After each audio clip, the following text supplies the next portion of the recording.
There is something Nigerians are doing that we really need to stop. In fact, two things, particularly regarding this whole judgment that the tribunal judges gave concerning the Peter Obi's petition.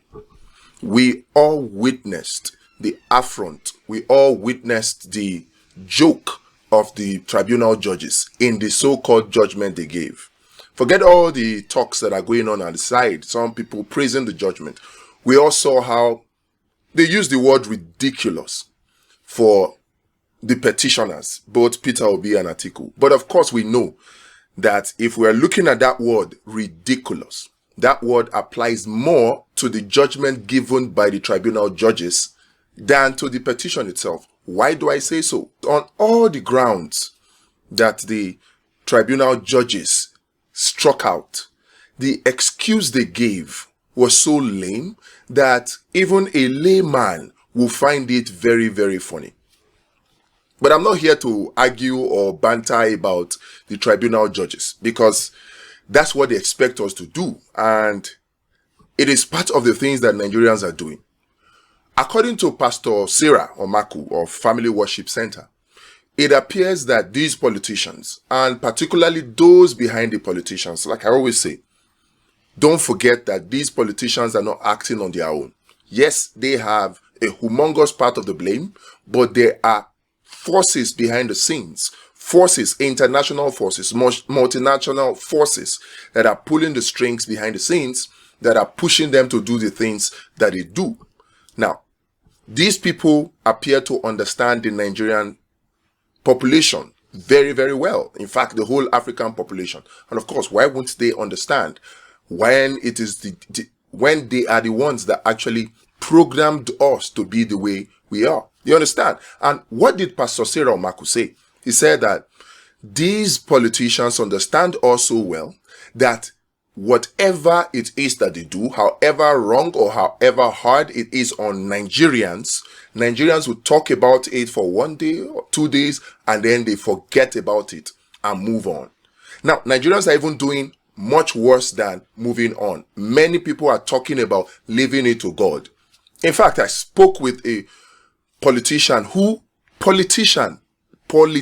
somebody who has risen up to very high positions of political power in Nigeria. And he was saying that, he's not interested in the tribunal judges, that these judges, even the Supreme Court, will not deliver justice to Nigeria and to Nigerians, that what he is looking at is that God will intervene and God will sort it out the way he sorted out Abacha.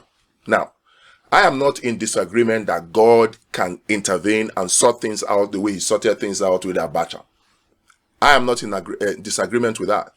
But these two things are things that we must stop doing if we want to save Nigeria, if we want to take back Nigeria from the hands of the people who seek to destroy it. We must stop moving on from issues that are as serious as this, and we must stop leaving it to God. There's a reason that we must stop this. God will not do for you what he has given you power to do for yourself. God will not do for you what he has given you the sense and the ability to do for yourself. I visited my friend the other day, and he was sick, really sick. I think he had malaria or so. They had done some tests, and he had invited a nurse over to come and give him injection for anti-malaria. But while he was doing that, he was feeling really pressed. And he kept saying it, I'm pressed. I need to go to the restroom. But then he says, I'm very tired. And then I asked him, on the one hand, you say you are pressed. I understand that you are down with malaria.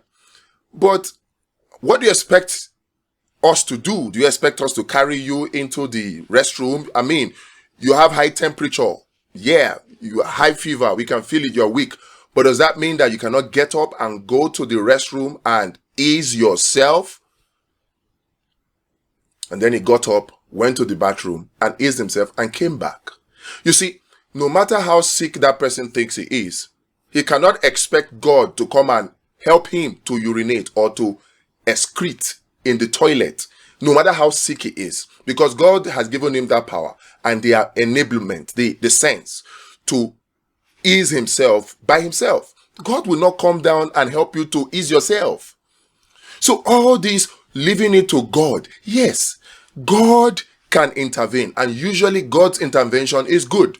But we cannot keep treating such sensitive issues in Nigeria by simply saying, leave it to God or moving on. No.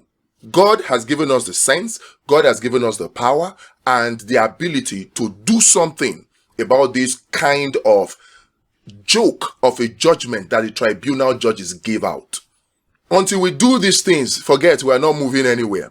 Because you see, the more we keep leaving it to God, the more we keep moving on and leaving it to God, the more these politicians will keep doing these wicked things they do to us. Because if you don't know, they are ganging up against us.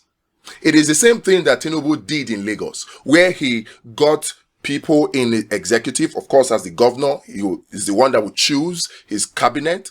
And then he was able to push his cronies into the legislature, push his cronies into the judiciary. And what did they do? They all came together and came up with the draconian and satanic Lagos pensions law that gave them humongous amount of benefits that on a normal day should be sinful, immoral, and unacceptable. But they passed it into law, and it became law. See, the more we sit down and move on and say, oh, leave it to God, these people do not leave it to God. They connive, they gang up, and they do the things they do. If we sit down and continue to say we leave it to God, they will continue to have their way, and we will continue to have our say. Abi, is that not the definition of democracy? We'll keep talking, and they will sit down and watch us for 1 day, 2 days. When they see that we are tired of talking, they'll move on to do even worse things. Have you not seen the trend? The same gang up that happened against Lagosians in Lagos is what Tinubu is manifesting at the national level. He has dissolved the legislature, and now we are seeing the signs of dissolving the judiciary into the executive. They are all become one. Perhaps it's because of the 30 billion palliative that was given to the judiciary and the 110 billion for the legislature. All of them now are working together, ganging up against the collective interest of Nigeria. And you are talking about leaving it to God, talking about moving on. No, we must not move on, because the more we do this, the more they will continue to do worse things. Have you not observed it?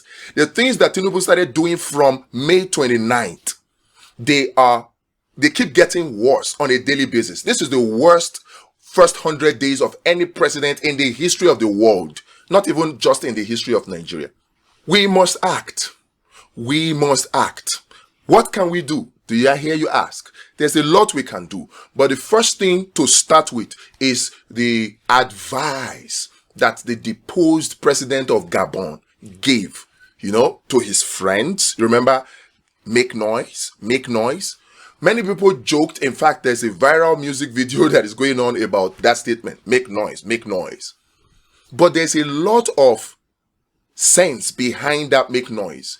In fact, there are several journalists, Western trained journalists, that have come out to say that people should make noise. When you make noise and keep making noise, then the noise gets bigger and bigger and bigger, to the point where these wicked politicians can no longer afford to ignore it. Yes, make noise. In fact, the more noise you make, the more empowered and enlightened Nigerians are. Many Nigerians are still out there. They don't understand the joke that is in this judgment that the tribunal gave. How do you say that, FCT? Yes, the constitution may say that it must be cited or looked at like a state, but it is not a state. So now that the tribunal has said, FCT is like any other state, so the FCT should be getting ready to have its governorship election and state of House of Assembly elections. But do we have that? No. FCT is special, not in a way that makes residents of FCT more higher in power than any other state. It is because FCT is a melting pot of all the states of Nigeria.